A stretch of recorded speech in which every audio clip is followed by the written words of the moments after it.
Revolução Francesa foi um processo que aconteceu de 1789 e acabou com um golpe de Estado de Napoleão Bonaparte em 1799, né? Que vai ser lá os 18 brumários lá que o Napoleão conseguiu colocar em prática e acaba ali a Revolução Francesa. O que é a Revolução Francesa? Seria ali todo um processo histórico que aconteceu ao longo dos séculos XVI, XVII e culminou no século XVIII, né? Que foi essa Revolução Francesa. Eu fiz um bolo maravilhoso, tá vendo? Eu usei meu conhecimento aí de arte e fiz esse bolo. Vocês estão vendo esse bolo? Que lindo! Com as cores da Revolução. Olha que invenção que eu fiz, didática, né? Lúdica, para vocês entenderem um pouquinho que foi a Revolução Francesa. Aqui está o bolo, né? Que a Revolução Francesa foi o nascimento, né? A festividade de um processo que durou aí 200, 300 anos, que foi o movimento, as manifestações de indignação contra um sistema que existia antes, que alguma parcela dessa sociedade queria mudar. Quem seria essa parcela da sociedade aí? Pensei, pô, como que colocaria nesse bolo a burguesia? A cereja, a grande cereja em cima desse bolo aí seria a burguesia. E essa burguesia estava em todo o processo aí revolucionário, né? As revoluções que aconteceram lá na Inglaterra, revoluções do pensamento que foram acontecendo no iluminismo, as revoluções que foram acontecendo na França. Todas essas revoluções tinham protagonismo da burguesia, ok? A burguesia, que era aquele fração da sociedade que estava lá na base de todo esse processo, né? Que era o terceiro estado aí. O que era o terceiro estado? A sociedade, antes da Revolução Francesa, ela era dividida em três estados, três classes sociais ali. O clero, nobreza e lá embaixo o povo, né? E dentro da entranha do povo, da sociedade, do mais menos privilegiada, existia ali o avanço do comércio, a ascensão comercial que começou desde lá do século XVI, XVII, né? Que houve um avanço comercial, principalmente na Europa. E esse avanço comercial criou possibilidade de uma classe social de comerciantes ter mais privilégio do que aquele povo camponês que existia até então, né? Que grupo social que se acendeu aí dentro do comércio que eu estou falando? A burguesia. Sempre nós iremos ali ter um olhar para a burguesia. A burguesia foi fundamental nesse momento aqui, ok? Então, a burguesia estava lá criando mecanismos para que houvesse maior representatividade dentro da sociedade, né? A burguesia estava do lado lá de uma parte da nobreza, que era o rei, né? Ela se aliou àqueles reis absolutistas que nós falamos lá, com o intuito de ter mais representatividade política. Mas é claro que a nobreza, que era representada pelo rei, ele não estava querendo perder essas vantagens políticas, econômicas e sociais. Então, essas monarquias que surgiram a partir do século XVII, XVI, XVII, XVIII, monarquias absolutistas. Então, o que seria essa monarquia absolutista? É o poder absoluto de um representante da monarquia, que era o rei, né? E ao longo de muitos anos aí, durante os séculos, principalmente século XVI, XVII e também XVIII, esse governo monarca absolutista era um padrão de político naquele período lá, né? Mas a partir do século XVIII, alguns movimentos, né, liderados por quem, vocês acham? Que classe social vai liderar novos pensamentos e novos movimentos a partir do século XVII e XVIII? Lembra dessa burguesia, gente. Tudo que está acontecendo está nas mãos da burguesia aí, né? Ela que está movimentando todo esse processo aí. Então, nesse período, o que aconteceu? No século XVII e XVIII, houve, principalmente no século XVIII, né, houve um movimento intelectual muito forte que aconteceu, que ia dar mais força ainda a essa burguesia. Que movimento foi esse? O que vocês acham? Aconteceu no século XVIII, né? E a Luizinha, efeitos sonoros, visuais e tudo aqui, né? Estão vendo a luz? Pô, eu liguei uma luz aqui para dar nesse efeito especial, gente, ó. O que a luz trouxe para a sociedade nesse período, entender o mundo de uma forma diferente, não mais com o olhar da igreja, né? Tanto que tem alguns nomes importantes, como Voltaire, ele foi um crítico fervoroso da igreja. Ele foi aquele representante do iluminismo que destruiu tudo que a igreja havia construído ao longo de séculos, né? Então ele foi um crítico. O Montesquieu também foi crítico do pensamento absolutista, né? Ele queria que o governo não fosse ali depositado nas mãos de uma pessoa só, com plenos poderes de decidir politicamente a vida das pessoas. Ele queria disponibilizar, democratizar tudo isso aí. Então foi isso que aconteceu. O iluminismo, nesse momento aqui, ele foi fundamental para ascensão da burguesia, mas ao mesmo tempo aí um pensamento crítico. Vamos lá, alguns representantes do iluminismo aí. Quais eram as intenções filosóficas iluministas ali? Trazer mais esclarecimento para a sociedade, progresso, ideias que seriam opostas ao que a igreja, o clero pensava, e outras coisas importantes, né? Mais liberdade de expressão eram os ideais que o iluminismo trazia. Esclarecimento, essa palavra é importante, porque a partir do momento que o iluminismo foi ganhando força no século XVII, do século XVIII, houve alguns monarcas, alguns reis que começaram a ouvir um pouquinho sobre essa ideia de iluminismo. Eles tentaram, claro, manter o seu poder, mas ao mesmo tempo ouvir mais sobre essas mudanças do comportamento político, social e econômico que os iluministas estavam querendo. Então esses homens ficaram conhecidos, esses monarcas ficaram conhecidos como déspotas esclarecidos aí. Então seria um monarca, um rei, com poder de soberano sobre um país, mas também ele dando um olhar sobre a questão do iluminismo, ok? Ele tentava ali mediar a situação.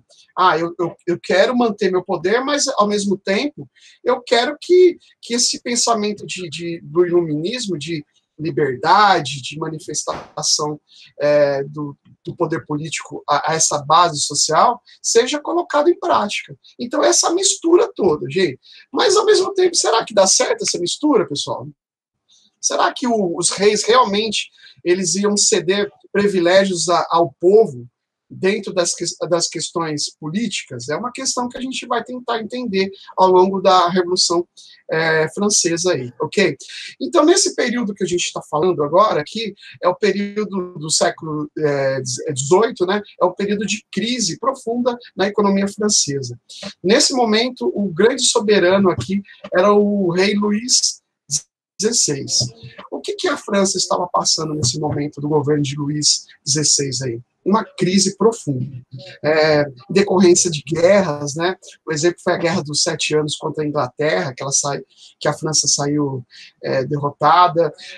Ao mesmo tempo, a França querendo patrocinar independências aí, foi o caso dos Estados Unidos, que foi fundamental a participação francesa.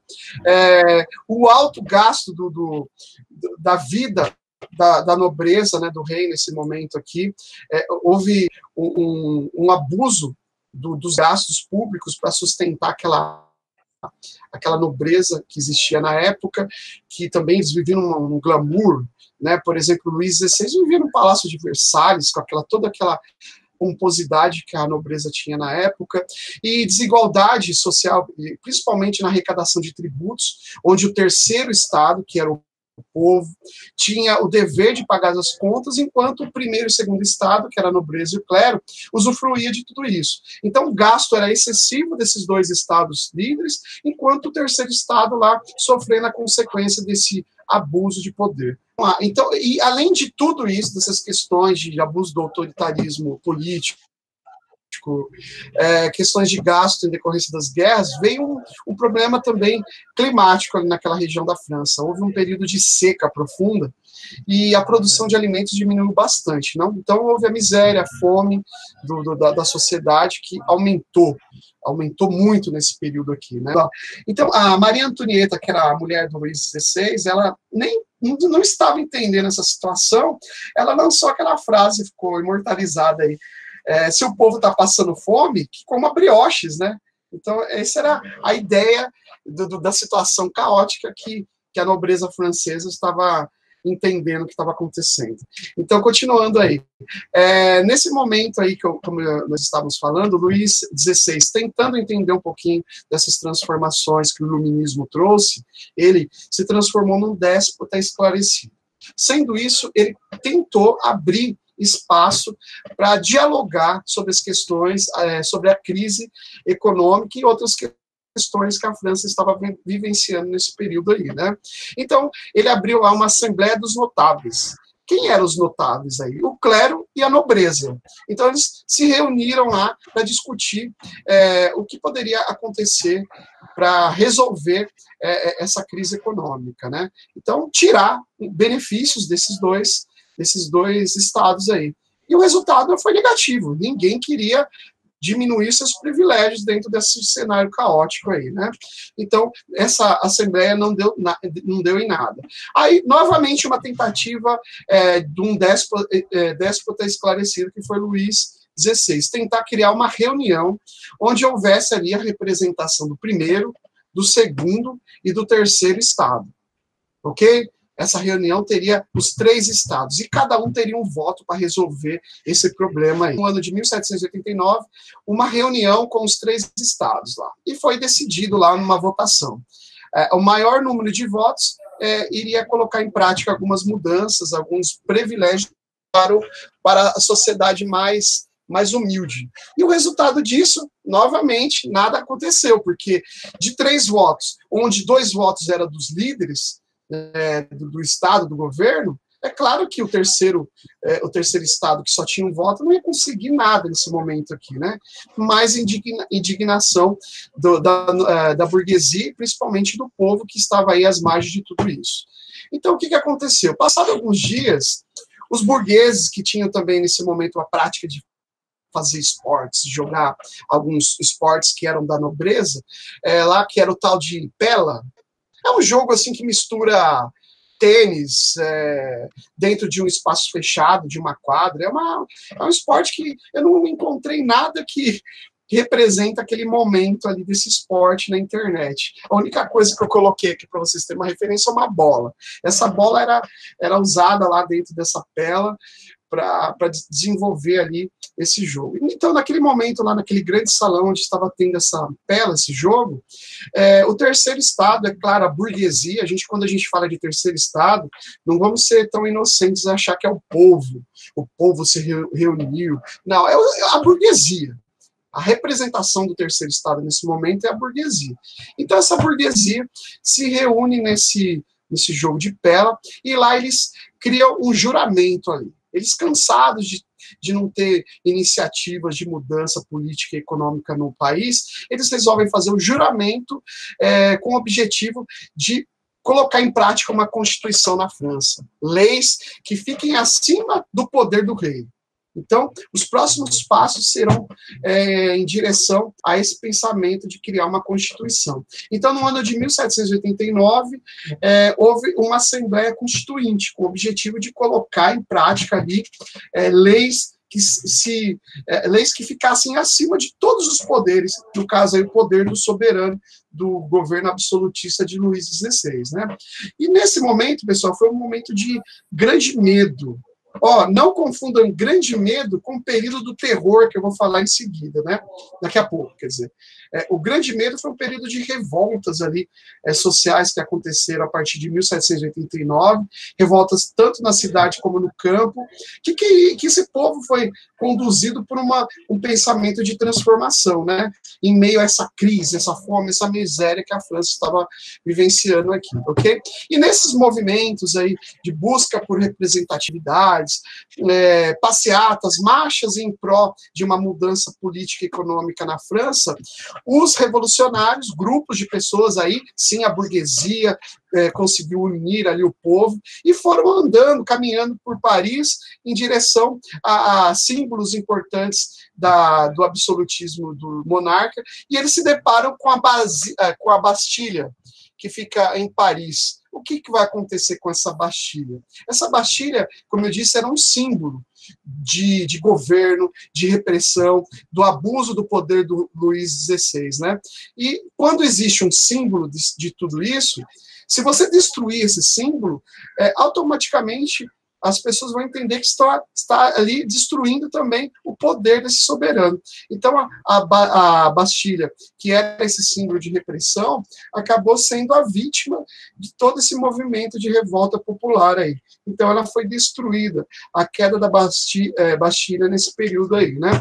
E um dos protagonistas de tudo isso foram pessoas ali, pequenos comerciantes, pequenos nobres também, que sem expressão política, que se organizaram para lutar, para serem líderes desses movimentos aí de revolução, né? Por que sans-culottes? Porque eles não usavam aquelas roupas típicas da nobreza. Eram roupas mais largas, como vocês estão vendo na imagem aí, são roupas mais largas, né? Que acabaram aí sendo chamados aí de sans-culottes, sem calças, que as calças tradicionais, o padrão de moda naquele período lá era o padrão da nobreza. Então, esse tipo de calças aí não convinham com a estética da nobreza, a estética da moda francesa nesse período aí, ok? Então, dentro dessas manifestações, os líderes aí, os bourgeois, então, nesse momento é criada a Declaração de Direitos do Homem e do Cidadão, que foi um norte, assim, para as mudanças que iriam acontecer na França, né? Então, ali estava depositado todos os direitos que os iluministas já pensaram antigamente, né, que eles iriam colocar em prática nesse momento, como direitos de propriedade privada. Olha aí, ó, a luta da burguesia por domínio territorial também. Direito à propriedade privada é um dos fundamentos do pensamento burguês capitalista aí, né? Está introduzido nessa declaração. Direito de manifestação contra o Estado, que até então era proibido. Nenhum momento da história a gente vê o povo sendo contrário ao governo do soberano absolutista, que era visto como Deus na Terra, representação divina para organizar e controlar a sociedade. Esse momento dá a liberdade desse povo se manifestar civilmente os direitos aí. E outras coisas importantíssimas que foram colocadas nessa declaração do direito do homem e do cidadão. É o norte que até hoje nós usamos, né? O Brasil usou muito isso para desenvolver o processo de independência. Os confidentes mineiros usaram isso também. Tudo isso foi sendo desenvolvido e construído ao longo de muitos anos, né? E o grande expoente de todo esse pensamento foram os iluministas aí. Pois bem, então, no ano de 1791, os líderes burgueses conseguem colocar em prática uma Constituição francesa, né? Então vai ser ali uma Constituição monarca, então uma monarquia constitucional, onde o rei não era mais o poder soberano. Agora a Constituição está acima desse rei. Isso é fundamental nesse momento aqui, né? Entender que o rei vai ser subjugado, né, e controlado por uma Constituição. E nessa Constituição tinha lá a divisão dos estados, pensado por Montesquieu, no Iluminismo, o direito à propriedade privada, como a gente comentou, e uma coisa importante agora, o voto censitário, que é o direito de uma parcela da sociedade que tinha ali uma renda econômica tal, lá, eu não recordo exatamente o valor, mas era uma renda, se o cidadão tinha essa renda, ele tinha o direito de participar. Aconteceu durante as organizações políticas, as representatividades políticas da França, nos momentos ali importantes que existiam as assembleias, as pessoas que participavam desse cenário político, elas começaram a se dividir ali nas reuniões, né? Então formaram os grupinhos, igual uma sala de aula. Se você pegar ali no período, principalmente no ensino fundamental, tem lá o grupinho do canto, o grupinho do fundo, o grupinho da frente, e o grupinho que fica mais esquerda e direita. Acontecer isso também nas manifestações políticas ali da França, né? Então, o que aconteceu? Nesse período aqui, quando existiam as reuniões, as assembleias, no canto esquerdo da Assembleia ficavam os jacobinos, né, que era uma classe mais baixa, os burgueses principalmente, né, não eram nobres de grande destaque político, e na parte de cima ali existia a montanha, que era o sans-culottes, que faziam parte também desses movimentos dos jacobinos. Eles ali estavam sempre juntos e sempre afirmavam o mesmo ponto de vista dentro da política. E do lado direito estavam os gerondinos, que eram uma burguesia mais privilegiada, eram profissionais também liberais, que tinham grande destaque econômico, e também ali uma parcela da nobreza, da classe média. Parece meio confuso aqui, né? Não existe ali uma divisão plena sobre essas duas classes, esses dois grupos políticos na França. Mas, ao mesmo tempo, quando existiam algumas medidas mais radicais ali, os jacobinos estavam na frente. E quando existisse uma política mais conservadora, os gerondinos estavam lá na frente, entendeu? Então, essa expressão até hoje é usada quando existe ali uma mudança radical em um país, eles falam, esses são de esquerda, lembrando essa divisão que existia, os jacobinos, né? E quando existem os conservadores até hoje na política, esses aí são os de direita, que é a representatividade dos gerondinos. Foi daí que surgiu essa expressão direita e esquerda. E na parte baixa lá, existia a planície, né? Que eram os que às vezes ficavam do lado dos jacobinos, às vezes ficavam do lado dos gerondinos, dependendo do que eles iriam ganhar como vantagem. Isso era a divisão da organização política da França nesse período. Essa república que foi introduzida com a Assembleia Constituinte, depois que vai ser colocada em prática, foi o governo dos gerondinos aí. Então, depois dessas transformações que vão acontecer, quem vai assumir o governo republicano vai ser os gerondinos, os mais conservadores aí. E nesse período aí de tensão que estava acontecendo, outras monarquias de outras nações que estavam ali na Europa começaram a ficar temerosas com tudo isso. Olha lá, o Luís XVI está cedendo poder aos menos privilegiados. O terceiro estado, o povo, a burguesia está conseguindo tirar o poder, a força dessa monarquia. O que será de nós se isso aí virar moda, né? Então, o que será dos bem-sucedidos aí que estão fazendo parte dessa nobreza e do clero? Então, esses outros países começaram a ficar temerosos aí. Então, o que aconteceu? O Luís XVI, com medo de perder mais poder ainda, resolveu buscar aliança com essas nobrezas aí, né? Com essas monarquias de outros países. Então, no dia lá, o Luís XVI, tentando organizar um motim contra o governo dos gerondinos, ele vai lá em direção à Áustria, para se aliar com outros monarcas, e nessa ida para a Áustria, ele é capturado por um soldado. E esse soldado leva ele preso, e depois de poucos dias ele foi julgado, né, como traidor, e a pena dele foi a morte, na guilhotina. Foi a primeira, não, minto, foi a segunda vez que um monarca havia sido morto na guilhotina, né? E para isso, nesse momento aqui, a sociedade ficou assustada, porque, como eu havia dito, o pensamento do antigo regime, a visão do rei como monarca, um soberano enviado de Deus, ainda era a cultura da sociedade. O iluminismo estava afetando a cabeça dos burgueses, mas o povo, em grande maioria, com falta de instrução, de conhecimento ideológico, eles entendiam que eles estavam fazendo um pecado mortal ali. Tanto que o índice de morte, de suicídio nesse período, cresceu muito pelo fato deles estarem entendendo que se tratava ali de um pecado mortal que estava acontecendo, que era a morte do rei Luís XVI aí, né? Mas isso aconteceu.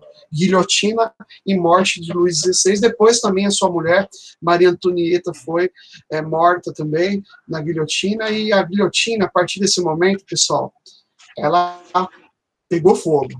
A coisa andou muito, né?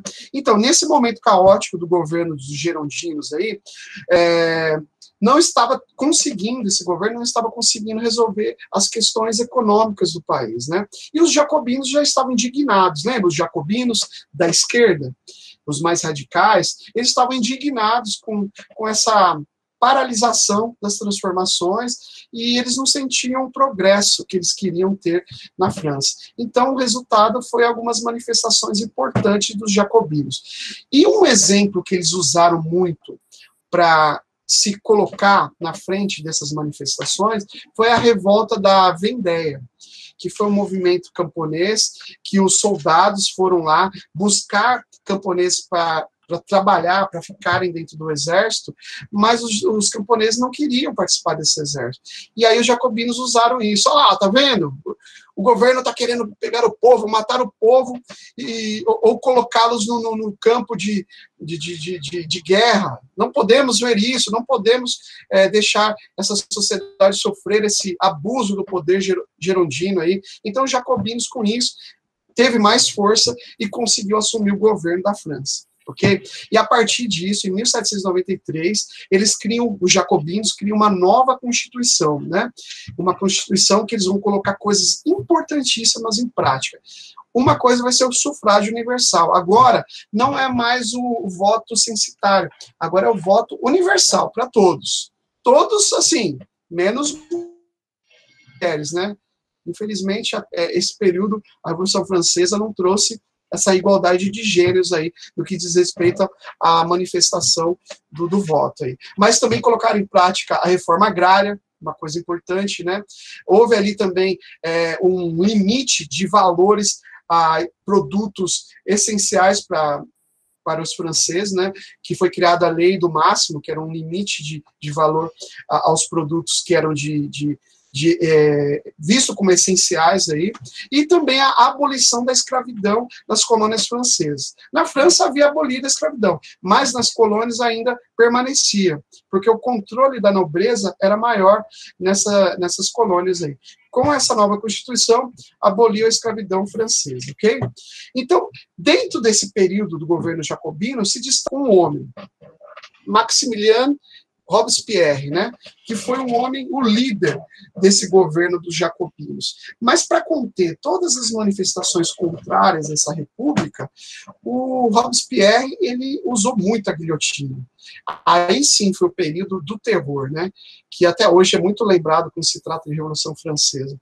Foi o período mais cruel, né? As ruas de Paris, elas estavam lá banhadas por sangue da sociedade, de todos que eram contrários ao governo revolucionário jacobino nesse período aí. Então, cabeças foram cortadas aí durante todo esse período, em decorrência de manter essa forma de governo. E até ele mesmo, né, os amigos de Robespierre foram mortos, ele mesmo foi morto. Tem um filme muito interessante para lidar com isso, que é Danton, que foi um dos revolucionários, né, amigo de Robespierre. É um filme muito legal que retrata esse período do terror aí da Revolução Francesa. Beleza? Então, passado esse período do governo dos jacobinos, houve o período do diretório, né, que foi um momento importantíssimo para estabilizar a política, os conflitos aí, né, e acabar, assim, como eu posso dizer, fixar o que foi e o que deveria ser para o futuro a Revolução Francesa. Isso aconteceu de 1793 a 1799, o período do diretório aí, onde novamente os girondinos assumem o poder, mas agora para tentar estabilizar a economia, a sociedade, a política e tudo o que estava acontecendo nesse processo de revolução, né? E assim eles conseguiram. A Revolução Francesa, burguesa, né, lembrando disso, ela foi efetivada nesse momento e assim ficou por todo esse processo aí, ok? E dentro desse movimento todo, aconteceu outros pensamentos importantes, hein? No caso aí foi a conspiração dos iguais. Pessoal, essa parte da aula, ela não é tão importante, mas porque os vestibulares não pedem muito, mas é legal vocês terem uma ideia. Apareceu um protagonista lá durante esse processo aí dos girondinos, chamado Gracchus Babeuf. Gente, eu não sei pronunciar esse sobrenome francês aí. Alguém gostaria de arriscar? Gracchus Vamos arriscar, Babot, talvez. Babeuf é mais francês, soa mais francês, né? Então, esse homem, ele foi um dos líderes de movimentos ali sociais que lutavam pelos direitos iguais ali, pelo fim da propriedade privada, né? Uma sociedade mais igualitária. Isso aí está soando o quê, pessoal? O que está representando isso aí? Que movimento vocês acham? Sociedade comunal, comunismo, professor. Socialismo. É isso aí, né? Acho que é um dos primeiros aí nesse movimento revolucionário que vai efetivar mesmo o pensamento socialista. Né? Utópico ainda, é claro, nesse momento, né? Mas é um expoente aí desse pensamento. Talvez aí uma USP ou algo grande aí possa pedir isso, pessoal. Então é bom vocês terem um registro dessa informação, né? Só 2 vezes na história da USP pediram essa conspiração dos iguais aí. Mas eu gosto de deixar tudo aí para que vocês tenham um arsenal de informação, né? Então, isso aí fica registrado para vocês, é importante. E para finalizar, o golpe de 18 Brumários. Por que 18 Brumários? Quando a Revolução Francesa aconteceu, e pós-revolução, isso foi tão importante para a história francesa que os revolucionários resolveram criar um calendário representando aí todo esse movimento, um novo calendário. E no dia 18 de Brumários, lá no calendário revolucionário, que corresponde ao dia 9 e 10 de novembro, né?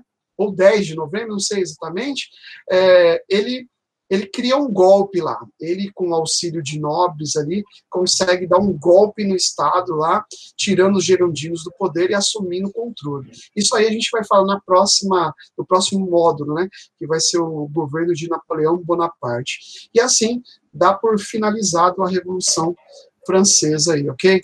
Então, são as partes mais importantes que a gente tem que ter sobre esse momento revolucionário que aconteceu. Muito importante. Ele vai dar um norte para que as outras sociedades futuras tenham que seguir, né? Então, por mais que alguns hoje conservadores acreditam que foi um exemplo ruim, mas a gente tem que entender que foi um exemplo que foi seguido por outras civilizações, principalmente aqui no Brasil. Os movimentos de independência do Brasil foram pautados por esse pensamento revolucionário.